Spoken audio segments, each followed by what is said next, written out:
also 9 other people, which is pretty impressive. So come on up, and if Amber could tell give a little background as to why you nominated Ben, and Ben, if you can make some brief comments, that'd be great.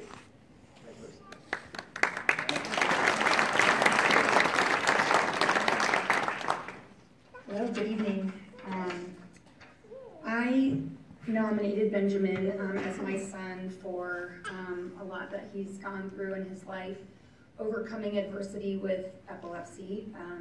Essentially, at 3 years old, Benjamin started having seizures that were unexplained and undiagnosed, and as any family would understand, having a child with a potentially lifelong diagnosis, you hope your kid would have a normal life as much as possible, and that these neurological storms that happen in the brain would not prevent them from excelling in life and school. And Benjamin has taught us a lot as a family. He has 2 older sisters as well as a twin sister, and we all advocate for him thanks to the Epilepsy Foundation of Colorado. And we do the 5Ks and wear purple and all of that. But our journey through epilepsy has definitely been an up and down roller coaster. And there was a time at 9 years old when Benjamin actually lost his ability to speak completely.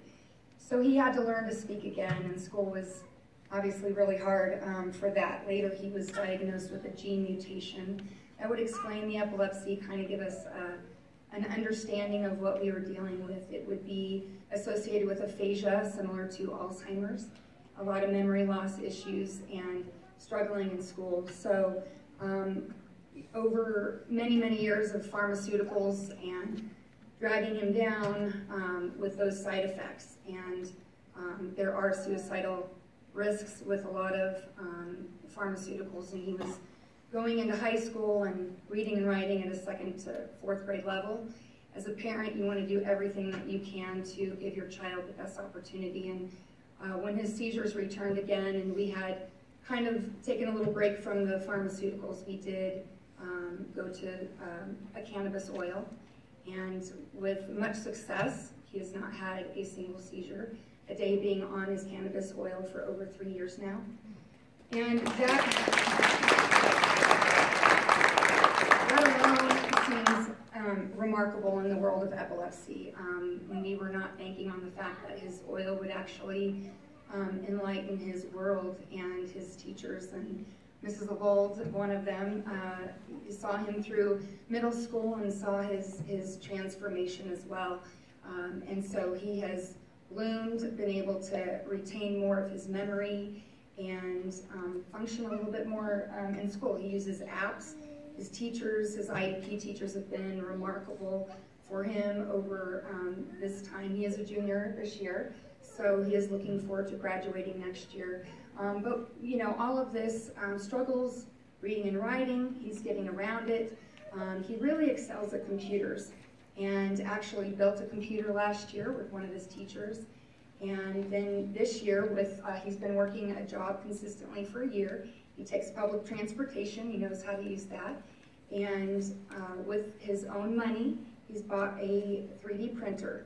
And so he was able to you know, make little projects, and he fails a lot of times, and he definitely, you know, celebrates when he makes something completed. It's pretty exciting. So Benjamin has also worked on some legislative work to ensure that other children here in Douglas County that need medical cannabis or medicine have access. And so 2016, when we first started our cannabis journey, he was able to go to the state capitol and also speak with our leaders at the school board, and some that are here today also voted for a policy called Jack's Law that Benjamin knew Jack at the time. He has since passed away of cerebral palsy, but we worked with Jack so that parents could bring cannabis on school grounds. And then in the last year, we worked on some legislation so that school personnel could administer to students and further that access so parents continue to work. And so we've been working with the school board this year, and Benjamin's spoken many times. Another awesome fact about Ben is he runs with burros. He runs with donkeys. That is our state sport. Mrs. Lovell got to learn from Benjamin how to do that, and he's been inspired by a best-selling author Christopher McDougall, and his book will be coming out later this year, and Benjamin will have a little insert in there on how he's worked with his rescue burro. And in a way, when we think of animals being therapy for special needs kids, Benjamin's actually gotten to be therapy for that special needs donkey that he has named Burrito. So I'll let him talk about his 3D art and everything, but I'm really proud of this boy, so with all that he's overcome in life.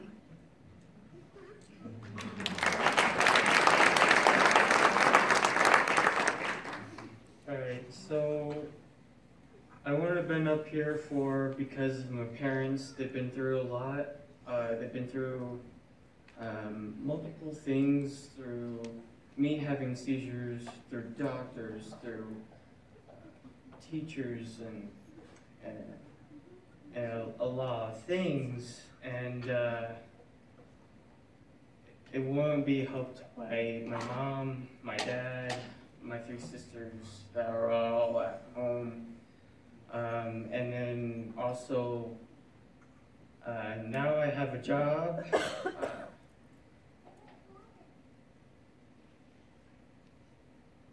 Got like a 3D printer, like my mom said, and this is one of the 3D printed pieces, which is actually made out of carbon fiber. So you can stand on it, but it will probably crack. But you won't get many things, and I have learned a lot through Mountain Vista. I've learned a lot through Crest Hill, through my middle school. Miss Lovell did teach me a couple things as well.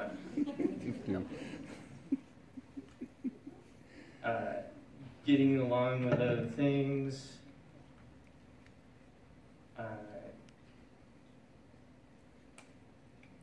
It's just, it's been really good just doing what I can do, and also helping, I also wanting to help out with other people on computers and making the computers, putting the CPUs, the motherboards, the RAM, and all that stuff, figuring out all it is of what they need to upgrade to what they need, and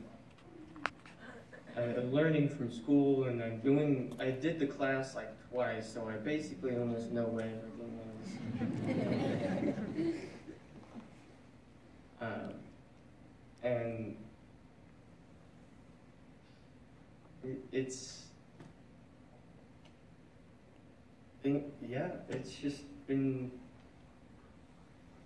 rough and good and all the other stuff, so thank you all.